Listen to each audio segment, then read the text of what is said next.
रथयात्रा समय गाँ लोक प्रभु जगन्नाथ को भक्ति सह पूजा करुथिले। हे प्रभु जगन्नाथ, आपणों आज आम गाँ लोक बहुत खुशी रे अछंती। दयाकरी एपरी आशीर्वाद आम उपरे सदा सर्वदा रखि थांतु प्रभु, एवं आमको आगको आसुथिबा विपद ठारू रक्षा करंतु। प्रभु जगन्नाथ तांको भक्तंकर भक्ति देखि बहुत खुशी हेउथिले। एतिकी बेले प्रभु महादेव सेठारे प्रकट हेले एवं कहिले, प्रभु जगन्नाथंकर जय हेउ। प्रभु, आज तुम पूजा होइथिबारु देखो किपरि तुम भक्त माने खुशी रे तुमको पूजा करिबा सह सेमानंकर दुख जनाउछंती। तेणु प्रभु, तमे एपरि सर्वदा तांको मुखरे हस रखि थाओ। प्रभु महादेव, मु तो मो भक्त मानक सह सर्वदा अछि, तेणु मु चाहेना तांको उपरे दुख आसु बोली। हेले जहा विधिर विधान ताकू केही भी परिवर्तन करि पारिबे नाही। माने ए गाँ लोकंक प्रति एक विपद माड़ी आसुची ओ से विपद पाई मु तांकू किछि दिन साहाय्य करि पारिबी नाही एवं उपयुक्त समय देखि तांकू साहाय्य करिबी। हे प्रभु, विधिर विधान तो केबे भी परिवर्तन करि हेबो नाही, हेले तमे सदा सर्वदा तम भक्त मानंकू तुरंत साहाय्य कर। किंतु एबे काहींकी कहूच एमानंकू संगे संगे साहाय्य करि पारिबो नाही। महादेव, ए गाँ बालांक द्वारा किछि वर्ष पूर्वरु अजणारे एक बिलुआर मृत्यु होइतिला एवं से बिलुआर आत्मा ए गाँ बालांकू मारुतिला। तेणु एमाने से बिलुआर आत्मा को गोटिए हांडीरे बंधीन करी जंगल रे छाड़ी देइथिले।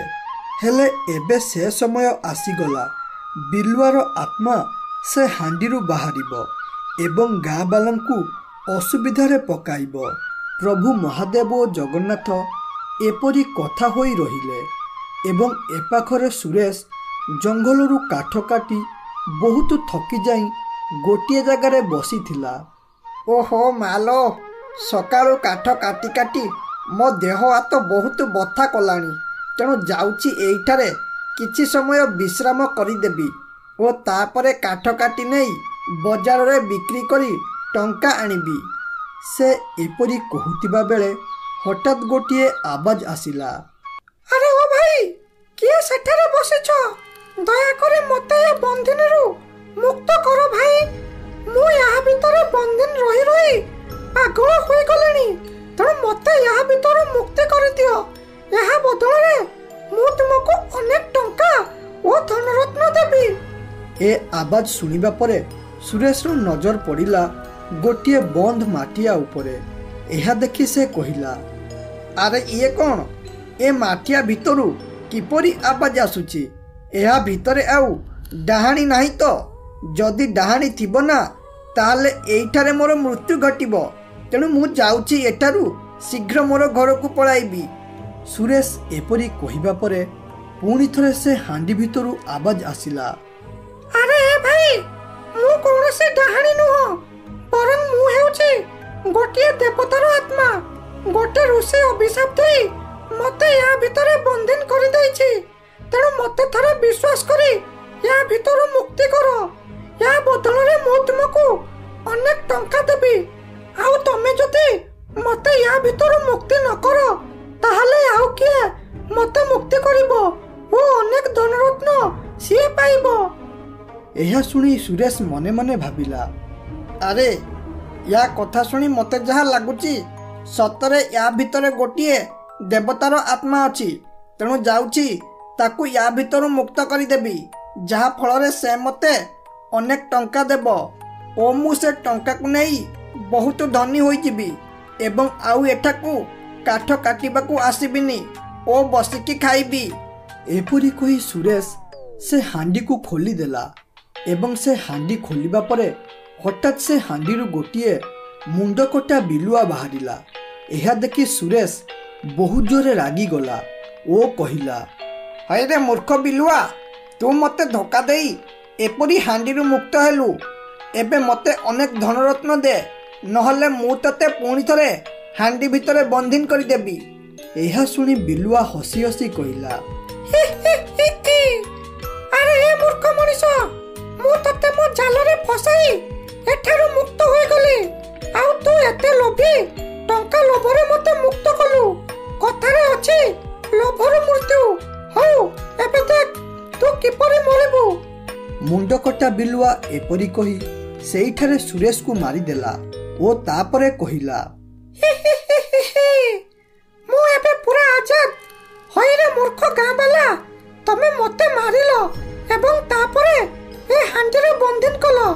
ମୁଁ ପାଖାପାଖି 20 ବର୍ଷ ହେବ ଏ ହାଣ୍ଡିରେ ବନ୍ଦିନ ହୋଇ ବହୁତ ଭୋକିଲା ଅଛି। ଏବେ ତମ ଗାଁ ଲୋକଙ୍କର ମାଂସ ଖାଇ ମୋ ପେଟ ପୁରାଇବି। ଏପରି କହି ବିଲୁଆ ଗାଁ ଆଡ଼କୁ ଯିବାରେ ଲାଗିଲା। ସେ ଯାଇ ଯାଇ କିଛି ବାଟ ପାରି ହୋଇଛି, ହଠାତ୍ ଆଗକୁ ଆଉ ବଢ଼ି ପାରିଲା ନାହିଁ। କାରଣ ଜଗନ୍ନାଥଙ୍କ ପୂଜା ହୋଇଥିବାରୁ ମନ୍ଦିର ପାଖରେ ଦୈବ ଶକ୍ତି ବୁଲୁଥିଲା। ତେଣୁ ସେ ଆଗକୁ ବଢ଼ି ପାରିଲା ନାହିଁ ଏବଂ ସେଇଠାରେ ରହି କହିଲା, ଆରେ ଲାଗୁଛି ଏଠାରେ ମନ୍ଦିର ଥିବାରୁ ମୁଁ ଆଗକୁ ବଢ଼ି ପାରୁନି। ସେଥିପାଇଁ ଏହି ବାଟ ଦେଇ ଗାଁକୁ ଯିବା ସମ୍ଭବପର ହେବନି। ତେଣୁ ଯାଉଛି ଆଜି ଏଠାରୁ ପଳାଇବି ଏବଂ କାଲି ସକାଳ ହେବା ପରେ ଅନ୍ୟ ବାଟ ଦେଇ ଗାଁକୁ ପ୍ରବେଶ କରିବି ଓ ଯାହାକୁ ପାଇବି ଗୋଟା ଗୋଟା କରି କଞ୍ଚା ଖାଇଯିବି। ମୁଁ ବି ଦେଖିବି କୋଉ ଦେବତା ଏ ଗାଁ ଲୋକଙ୍କୁ ବଞ୍ଚାଇବ। ଏପରି କହି ବିଲୁଆ ସେଠାରୁ ପଳାଇଲା ଏବଂ ତା ପରଦିନ ସକାଳ ହେବା ପରେ ବିଲୁଆ ଅନ୍ୟ ଏକ ରାସ୍ତା ଦେଇ ଗାଁକୁ ଗଲା ଓ ସେଠାରେ ପହଞ୍ଚିବା ପରେ ପ୍ରଥମେ ଗୋଟିଏ ବୁଢ଼ାକୁ ଦେଖିଲା। ଏହା ଦେଖି ବିଲୁଆ କହିଲା, ହଇରେ ମୂର୍ଖ ବୁଢ଼ା, ତତେ ଦେଖିକି ମୋର ପୂର୍ବ କଥା ମନେ ପଡି ଯାଉଛି। ମାନେ ତୁ ହିଁ ମୋ ଆତ୍ମାକୁ ବନ୍ଦିନ କରିବା ପାଇଁ ଗାଁ ଲୋକଙ୍କର ନେତୃତ୍ୱ ନେଇଥିଲୁ। ସେତେବେଳେ ତୋ ପାଖରେ ବଳ ବୟସ ଥିଲା, ହେଲେ ଏବେ ତୋ ପାଖରେ କିଛି ବି ନାହିଁ। ଦେଖିବା ତୁ କିପରି ଗାଁ ବାଲାଙ୍କୁ ବଞ୍ଚାଉଛୁ ଓ ନିଜକୁ ରକ୍ଷା କରୁଛୁ। ଏହା ଶୁଣି ବୁଢ଼ା ଲୋକଟି କହିଲା, ହଇରେ ବିଲୁଆ, ମୁଁ ମାନୁଛି ମୋ ପାଖରେ ଏବେ ଶକ୍ତି ନାହିଁ, ହେଲେ ଏବେ ବି ପ୍ରଭୁ ଜଗନ୍ନାଥଙ୍କ ଆଶୀର୍ବାଦ ମୋ ଉପରେ ଅଛି। ହୁଏତ ତୁ ଆଜି ମତେ ମାରି ଦେଇପାରୁ, ହେଲେ କେବେ ବି ତୁ ଆମ ଗାଁ ଲୋକଙ୍କର କିଛି ବି କ୍ଷତି କରିପାରିବୁ ନାହିଁ।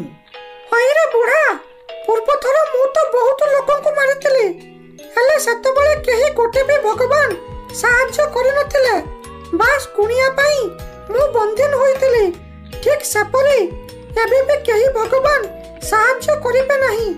ଆଉ ରହିଲା ଗୁଣିଆ କଥା, ବର୍ତ୍ତମାନ ମୋ ପାଖରେ ଏତେ ଶକ୍ତି ହୋଇଯାଇଛି ଯେ କୋଉ ଗୁଣିଆ ମୋର କିଛି ବି କରିପାରିବ ନାହିଁ। ବିଲୁଆ ଏପରି କହି ରାଗରେ ସେ ବୁଢ଼ାକୁ ସେଇଠାରେ ମାରିଦେଇ ତାର ମୁଣ୍ଡ ନେଇ ସେଠାରୁ ଅଦୃଶ୍ୟ ହୋଇଗଲା ଏବଂ କିଛି ସମୟ ପରେ ସେ ବୁଢ଼ା ପାଖରେ ଗାଁ ଲୋକ ରୁଣ୍ଡିତ ହୋଇଗଲେ। ଏସବୁ ଦୃଶ୍ୟ ଦେଖି ମୁଖିଆ କହିଲେ, ଆରେ ହଠାତ୍ ଆମ ଗାଁରେ କ'ଣ ହୋଇଗଲା? ଗୋଟିଏ ବୁଢ଼ା ଲୋକକୁ ନିର୍ମମ ଭାବେ କିଏ ହତ୍ୟା କରିଦେଲା?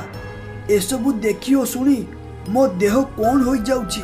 ଆରେ ଗାଁ ବାଲା, ଏପରି ଆଶ୍ଚର୍ଯ୍ୟଜନକ ଦୃଶ୍ୟ ଦେଖି ତମ ସମସ୍ତଙ୍କୁ କ'ଣ ଲାଗୁଛି? ଏପରି କାର୍ଯ୍ୟ କିଏ ଓ କ'ଣ ପାଇଁ କରିଥିବ? ଯିଏ ଯାହା ବି ଜାଣିଛ କୁହ, ନହେଲେ ଏବେ ଖାଲି ଜଣେ ବୁଢ଼ା ମରିଛି, ଏହାପରେ ଆହୁରି କିଏ କିଏ ମରିବ ଠିକ୍ ନାହିଁ। ଏସବୁ ଦୃଶ୍ୟ ପ୍ରଭୁ ଜଗନ୍ନାଥ ଓ ମହାଦେବ ସ୍ୱର୍ଗରୁ ଥାଇ ଦେଖୁଥିଲେ। ଏ ଦୃଶ୍ୟ ଦେଖି ମହାଦେବ କହିଲେ, ହେ ପ୍ରଭୁ, ଦେଖ ତମର ଜଣେ ଭକ୍ତ କିପରି କମିଗଲା, ଆଉ ସେ ବିଲୁଆ ଭୂତ କିପରି ନିର୍ମମ ଭାବେ ହତ୍ୟା କରୁଛି। ଏପରି ପରିସ୍ଥିତିରେ ତମକୁ କିଛି କରିବାକୁ ପଡ଼ିବ, ନହେଲେ ଏପରି ଜଣେ ପରେ ଜଣେ ସବୁ ଭକ୍ତ ମରିବେ। ପ୍ରଭୁ ମହାଦେବ, ତମେ ତ ଜାଣିଛ ବିଧିର ବିଧାନକୁ କେହି ବି ବଦଳାଇ ପାରିବେ ନାହିଁ। ବିଧି ଅନୁସାରେ ଏ ଗାଁ ଲୋକଙ୍କୁ ସାହାଯ୍ୟ କରିବା ସମୟ ଆସିନି। ସେ ସମୟ ଆସିଲେ ମୁଁ ଯାଇ ତାଙ୍କୁ ସାହାଯ୍ୟ କରିବି।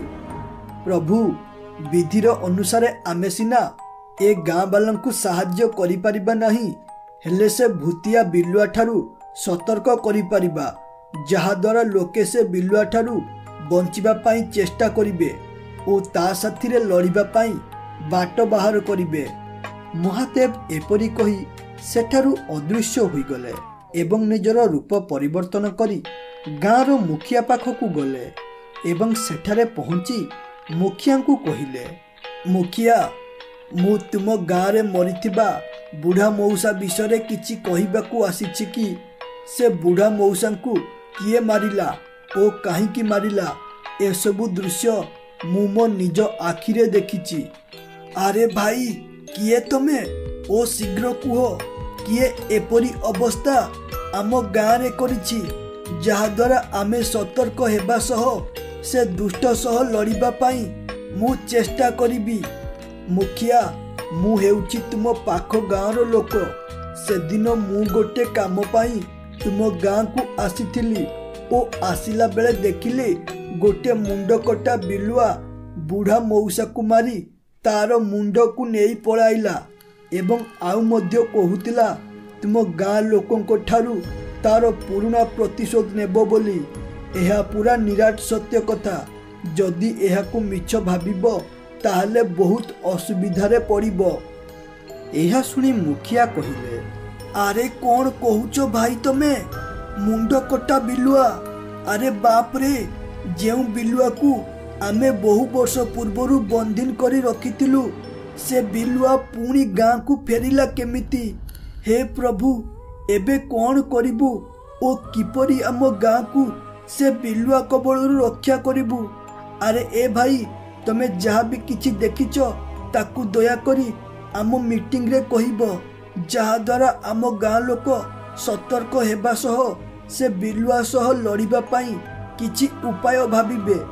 ମୁଖିଆ ଏପରି କହି ଗୋଟିଏ ମିଟିଂ ବସାଇଲେ ଓ ତାପରେ କହିଲେ, ଆରେ ଗାଁ ବାଲା, ଆମ ଗାଁକୁ ଗୋଟିଏ ବଡ଼ ସମସ୍ୟା ମାଡ଼ି ଆସିଛି ଓ ସେଇଟା ହେଲା ଆମେ ବହୁ ବର୍ଷ ପୂର୍ବରୁ ବନ୍ଦିନ କରି ରଖିଥିବା ବିଲୁଆଟା ଏବେ ଗାଁକୁ ଫେରିଛି ଓ ସେ ହିଁ ବୁଢ଼ା ମଉସାକୁ ମାରିଛି ଓ ଏସବୁ ଆର ଗାଁ ଲୋକ ମଦନ ଦେଖିଛି।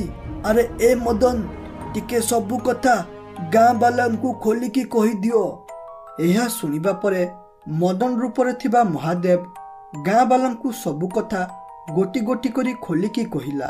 ଏହା ଶୁଣିବା ପରେ ଗାଁ ଲୋକ ବହୁତ ଜୋରେ ଡରିଗଲେ, କାରଣ ସେମାନେ ମୁଣ୍ଡକଟା ବିଲୁଆର ଆତଙ୍କ ଓ ସେ ବିଲୁଆ ପାଇଁ ଗାଁ ଲୋକଙ୍କର ମୃତ୍ୟୁ ଦେଖିଛନ୍ତି। ଏସବୁ ଶୁଣି ମୁଖିଆ କହିଲେ, ଆରେ ଗାଁ ବାଲା, ଏସବୁ କଥା ଶୁଣିଲ ତ? ଏବେ କୁହ, ସେ ଭୂତିଆ ବିଲୁଆ ସହ କିପରି ଲଢ଼ି ତାକୁ ମାରିବା? ଯଦି ତାକୁ ଏ ଗାଁରୁ ନ ବାହାର କରିବା ତାହେଲେ ବୁଢ଼ା ମଉସା ପରି ଗାଁର ଗୋଟେ ପରେ ଗୋଟେ ସବୁ ଲୋକ ମରିବେ ଓ ଆମ ଗାଁ ପୁରା ମଶାଣିରେ ପରିଣତ ହୋଇଯିବ। ଏହା ଶୁଣି ସଞ୍ଜୟ କହିଲା, ଆରେ ମୁଖିଆ, ଏଥିରେ ଡରିବାର କିଛି ନାହିଁ। ମାନେ ପୂର୍ବଥର ଯେଉଁ ଗୁଣିଆ ସେ ବିଲୁଆକୁ ବନ୍ଦିନ କରିଥିଲା ତାକୁ ଡାକ, ସେ ହିଁ ଆମ ଗାଁରୁ ଭୂତିଆ ବିଲୁଆକୁ ବାହାର କରିବ। ଆଉ ଏଥିରେ ଉପାୟ ଭାବିବାର କ'ଣ ଅଛି? ଆରେ ଏ ସଞ୍ଜୟ, ତୁ ମୋତେ ମୂର୍ଖ ଭାବିଲୁ ନା କ'ଣ? କ'ଣ ଭାବୁଛୁ ମୁଁ ସେ ଗୁଣିଆ ବିଷୟରେ ଭାବିନଥିବି? ତୁ ଏକଥା କହିବା ପୂର୍ବରୁ ମୁଁ ସେ ଗୁଣିଆକୁ ଆଣିବା ପାଇଁ ଲୋକ ପଠାଇଥିଲି, ହେଲେ ସେ ଗୁଣିଆର ମୃତ୍ୟୁ ଗୋଟେ ବର୍ଷ ପୂର୍ବରୁ ହୋଇଯାଇଛି। ଏହା ଶୁଣିବା ପରେ ସଞ୍ଜୟ ଟିକେ ଭାବି କହିଲା, ଆରେ ମୁଖିଆ, ଯେହେତୁ ସେ ଗୁଣିଆ ମରିଯାଇଛି, ତେଣୁ ଏପରି ପରିସ୍ଥିତିରେ ଭୂତକୁ ଗାଁରୁ ବାହାର କରିବା ପାଇଁ ମାତ୍ର ଗୋଟିଏ ଉପାୟ ଅଛି ଓ ସେଇଟା ହେଲା ସବୁ ଭୂତ ଭଗବାନଙ୍କୁ ଡରନ୍ତି। ତେଣୁ ମୁଁ ଜଗନ୍ନାଥଙ୍କ ଡ୍ରେସ୍ ପିନ୍ଧି ସେ ଭୂତ ପାଖକୁ ଯିବି ଏବଂ ସେ ଭୂତ ଭାବିବ ସତରେ ଭଗବାନ ତା ପାଖକୁ ଆସିଛନ୍ତି ବୋଲି। ଏପରି ଭାବି ସେ ଭୟରେ ଆମ ଗାଁ ଛାଡ଼ି ପଳାଇବ। ଆରେ ଏ ସଞ୍ଜୟ, ତୁ ଠିକ୍ ଉପାୟ ଦେଇଛୁ ଯେ, ହେଲେ ଏହା ଯଦି କାମ ନ କରେ ତାହେଲେ ତୋର ଜୀବନ ପ୍ରତି ବିପଦ ଆସିପାରେ। ତେଣୁ ଏପରି ପ୍ଲାନ୍ରେ ମୁଁ ରିସ୍କ ନେଇପାରିବି ନାହିଁ। ମୁଖିଆ, ତମେ ଜମା ବି ଚିନ୍ତା କର ନା। ଆମ ପାଖରେ ପରା ପ୍ରଭୁ ଜଗନ୍ନାଥ ଅଛନ୍ତି। ସେ କେବେ ବି ମୋର କିଛି ଅସୁବିଧା କରିବାକୁ ଦେବେନି। ଯଦି ଏ ପ୍ଲାନ୍ କାମ କରିଗଲା ନା, ତାହେଲେ ଆମେ ଭୟମୁକ୍ତ ଭାବେ ରହିବା। ସଞ୍ଜୟ ଏପରି କହିବା ପରେ ମୁଖିଆ ରାଜି ହୋଇଗଲେ ଏବଂ ତା ପରଦିନ ସକାଳ ହେବା ପରେ ସଞ୍ଜୟ ପ୍ରଭୁ ଜଗନ୍ନାଥଙ୍କର ଡ୍ରେସ୍ ଅଧେ ପିନ୍ଧି ପ୍ରଭୁ ଜଗନ୍ନାଥଙ୍କ ମନ୍ଦିର ଆଗରେ ଡାକିଲା, ହେ ପ୍ରଭୁ, ଏ ଯୁଦ୍ଧ ମୁଁ ଆମ ଗାଁ ଲୋକଙ୍କ ପାଇଁ ଲଢ଼ିବାକୁ ଯାଉଛି। ଆଉ ମୁଁ ଜାଣିନି ଏଥିରେ ମୋର ଜୀବନ ବଞ୍ଚିବ କି ନାହିଁ, କିନ୍ତୁ ଯଦି ମୋର ମୃତ୍ୟୁ ହୋଇଯାଏ ନା, ତାହେଲେ ଆମ ଗାଁ ଲୋକଙ୍କୁ ରକ୍ଷା କରିବ ପ୍ରଭୁ, ନହେଲେ ସେ ମୁଣ୍ଡକଟା ଭୂତ ଆମକୁ ମାରିଦେବ। ସଞ୍ଜୟ ଏପରି କହି ଜଗନ୍ନାଥଙ୍କ ଡ୍ରେସ୍କୁ ପୁରା ପିନ୍ଧି ଜଙ୍ଗଲ ଆଡ଼କୁ ବଢ଼ିବାରେ ଲାଗିଲା। ସେ କିଛି ବାଟ ଗଲା ପରେ ଦେଖିଲା ମୁଣ୍ଡକଟା ବିଲୁଆ ଅନ୍ୟ ଏକ ପାର୍ଶ୍ୱକୁ ମୁହଁ କରି ଛିଡ଼ା ହୋଇଥାଏ। ଏହା ଦେଖି ଜଗନ୍ନାଥଙ୍କ ଡ୍ରେସ୍ ପିନ୍ଧିଥିବା ସଞ୍ଜୟ କହିଲା, ହଇରେ ମୂର୍ଖ ବିଲୁଆ, ତୁ ମୋର ଭକ୍ତକୁ ବହୁତ କଷ୍ଟ ଦେଲୁ, ହେଲେ ଏବେ ମୋ ହାତରୁ ମରିବା ପାଇଁ ପ୍ରସ୍ତୁତ ହୋଇଯା। ଓ ହଁ, ଯଦି ତୁ ବଞ୍ଚିବାକୁ ଚାହୁଁଛୁ ତାହେଲେ ଶୀଘ୍ର ଏ ଜାଗା ଛାଡ଼ି ପଳା ଓ ଆଉ କେବେ ବି ଗାଁ ଲୋକଙ୍କୁ କଷ୍ଟ ପହଞ୍ଚାଇବାକୁ ଚେଷ୍ଟା କରିବୁ ନାହିଁ। ଏହା ଦେଖି ଭୂତ ମନେ ମନେ ଭାବିଲା, ଆରେ ମୁଁ କାଲି ଜଗନ୍ନାଥଙ୍କ ମନ୍ଦିର ଦେଇ ଗାଁକୁ ପ୍ରବେଶ କରିପାରିଲି ନାହିଁ, ହେଲେ ଜଗନ୍ନାଥ ମୋ ଆଗରେ ଛିଡ଼ା ହୋଇଛନ୍ତି। ୟା ମାନେ ମୋ ଦେହ ଜଳି ପୋଡ଼ି ପାଉଁଶ ହୋଇଯିବା କଥା, ହେଲେ ଏପର୍ଯ୍ୟନ୍ତ କିଛି ବି ହୋଇନାହିଁ କାହିଁକି? ୟା ମାନେ ଏଇଆ, ଏଟା ସତ ଜଗନ୍ନାଥ ନୁହନ୍ତି। ବିଲୁଆ ଏପରି ଭାବି କହିଲା, ଆରେ ଏ ମଣିଷ, ମୁଁ ଜାଣିଛି ତୁ ଜଗନ୍ନାଥଙ୍କ ଡ୍ରେସ୍ ପିନ୍ଧି ମତେ ଡରାଇବାକୁ ଆସିଛୁ, ଆଉ କହୁଛୁ କଣ ନା ମତେ ମାରିବୁ ବୋଲି। ହଉ, ଏବେ ଦେଖିବା କିଏ କାହାକୁ ମାରୁଛି, ମୁଁ ତତେ ମାରିବି ନା ତୁ ମତେ ମାରିବୁ। ଏହା ଶୁଣି ସଞ୍ଜୟ ମନେ ମନେ ଭାବିଲା, ଆରେ ଏ ଭୂତ କଣ ସତରେ ମତେ ଚିହ୍ନି ପାରିଲା ନା? ମତେ ଯାହା ଲାଗୁଛି ଇଏ ମତେ ଚେକ୍ କରିବା ପାଇଁ ଏପରି କହୁଛି ବୋଧେ, ତେଣୁ ମତେ ନ ଡରି ତାକୁ ଡରାଇବାକୁ ପଡ଼ିବ। ହେ ପ୍ରଭୁ ଜଗନ୍ନାଥ, ମତେ ରକ୍ଷା କର। ସେ ଏପରି ଭାବି କହିଲା, ଆରେ ଏ ବିଲୁଆ, ତାହେଲେ ତୁ ମୋ କଥା ମାନିବୁ ନାହିଁ, ତାହେଲେ ଏବେ ମୋ ହାତରୁ ମରିବା ପାଇଁ ପ୍ରସ୍ତୁତ ହୋଇଯା। ଶୁଣ, ମୁଁ ତତେ ଶେଷ ଥର ପାଇଁ କହୁଛି, ଏଠାରୁ ପଳା, ନହେଲେ ନିଜ ମୃତ୍ୟୁ ତୁ ନିଜ ହାତରେ ଲେଖିବୁ। ବାସ୍, ବହୁତ ହୋଇଗଲା ତ ଧମକାଣି, ଏବେ ତତେ ମାରି ଖାଇବାର ସମୟ ଆସିଗଲା। ଏମିତିରେ ମୁଁ ଗାଁକୁ ଯାଇ ମଣିଷ ଆଣି ଖାଇଥାନ୍ତି, ହେଲେ ଏବେ ତୋ ମାଂସ ଖାଇ ଏଠାରୁ ପଳାଇବି। ଏସବୁ ଦୃଶ୍ୟ ଦେଖି ପ୍ରଭୁ ଜଗନ୍ନାଥ ମହାଦେବଙ୍କୁ କହିଲେ, ପ୍ରଭୁ ମହାଦେବ, ଏବେ ସମୟ ଆସିଗଲା ମୋ ଭକ୍ତମାନଙ୍କର ସାହାଯ୍ୟ କରିବା ପାଇଁ। ଏ ସଞ୍ଜୟ ଆଜି ଭୂତ ପାଖରୁ ମରିଯିବ। ଏତେ ଲୋକଙ୍କ ପାଇଁ ନିଜ ଜୀବନକୁ ବିପଦରେ ପକାଇଦେଲା। ତାକୁ ଯଦି ମୁଁ ସାହାଯ୍ୟ ନ କରେ ତାହେଲେ ଭକ୍ତମାନଙ୍କର ମୋ ଉପରେ ଭରସା ଉଠିଯିବ। ପ୍ରଭୁ ଏପରି କହି ସେଠାରୁ ଅଦୃଶ୍ୟ ହୋଇଗଲେ ଏବଂ ଧରାପୃଷ୍ଠରେ ପ୍ରକଟ ହେଲେ ଏବଂ ଦେଖିଲେ ମୁଣ୍ଡକଟା ବିଲୁଆ ସଞ୍ଜୟକୁ ଗୋଡ଼ାଉଥାଏ।